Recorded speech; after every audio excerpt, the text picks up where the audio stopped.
এসে উপস্থিত হয়েছেন খুলনা জেলা স্বেচ্ছাসেবক দলের সাবেক সফল সাধারণ সম্পাদক, রূপসা উপজেলা পরিষদের চেয়ারম্যান প্রার্থী,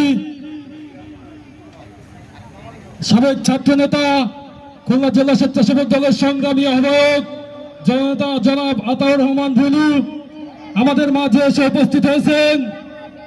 খুলনা জেলা বিএনপির আহ্বায়ক কমিটির অন্যতম সদস্য, ৪ নং টিএসবি ইউনিয়ন পরিষদের ভারপ্রাপ্ত চেয়ারম্যান জনাব আসিফুর রহমান আমাদের মাঝে এসে উপস্থিত হয়েছেন।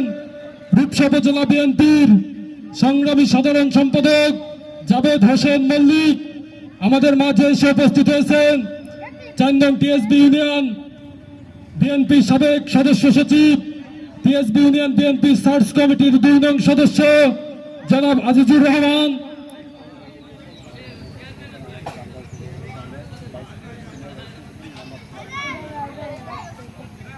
আমাদের মাঝে এসে উপস্থিত হয়েছেন। আন্দাবাজ যুব সংঘের সিনিয়র ভাইস প্রেসিডেন্ট মারুফ হোসেন মনি আমাদের মাঝে এসে উপস্থিত হয়েছেন। রূপসা উপজেলা বিএনপির সংগ্রামী আহ্বায়ক মোল্লা সাইফুর রহমান আমাদের মাঝে এসে উপস্থিত হয়েছেন। খুলনা জেলা যুব দলের আহ্বায়ক কমিটির অন্যতম সদস্য, সাবেক ছাত্র নেতা তরিকুল ইসলাম রিপন আমাদের মাঝে এসে উপস্থিত হয়েছেন। রূপসা পূর্ব থানা ছাত্র দলের সংগ্রামী সদস্য সচিব এস এম আবু সাইদ আমাদের মাঝে এসে উপস্থিত হয়েছেন। সাবেক রূপসা উপজেলা ছাত্র দলের সহসভাপতি জগদুল হাওলাদার আমাদের মাঝে উপস্থিত আছেন। রূপসা উপজেলা যুব দলের সংগ্রামী যুগ্ম আহ্বায়ক সাবেক ছাত্র নেতা জাহিদুল ইসলাম